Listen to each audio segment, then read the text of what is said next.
Foi uma baita sacada do Marco, né? Colocar não só uma pessoa que trabalhou no Cidade de Santos, mas que tem esse olhar, né?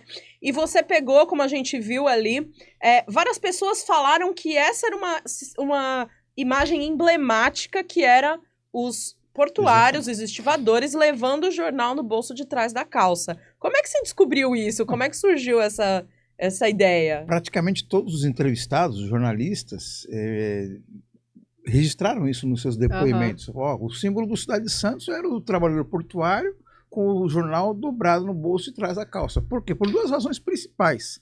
Primeiro, porque o jornal trazia a escala de trabalho dos estivadores. Então, eles se informavam onde tinha o trabalho, as famosas paredes, por intermédio do Cidade de Santos. E outra, porque o Cidade de Santos ele tinha um caráter popular. Ele tinha um conteúdo que interessava aos estivadores. Então, tinha muita matéria sobre polícia, matéria sobre a parte sindical, defesa dos direitos dos trabalhadores, sobre economia popular. E uma coisa curiosa, os mais velhos vão saber dessa história, que nesses áureos tempos da estiva, né, era muito comum dizer que os estivadores eles tinham 2 fogões. Ou seja, eram bígamos, eles tinham 2 famílias.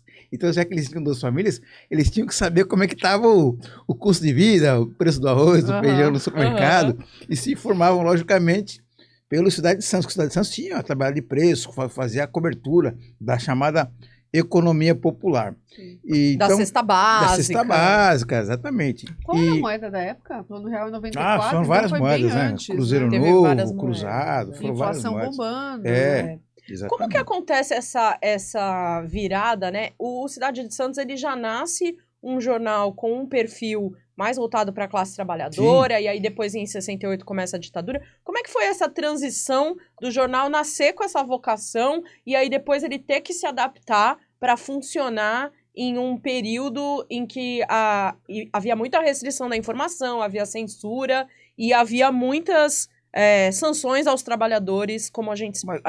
O Jornal Cidade de Santos tem uma particularidade que é a seguinte: ele fazia parte do grupo Folha de São Paulo, Folha da Tarde, Notícias Populares, e a sede, né, administrativa era em São Paulo, e a redação ficava aqui em Santos. E até o editor-chefe da época, um dos editores, José Alberto Blandi, falava assim: era um jornal feito por correspondência.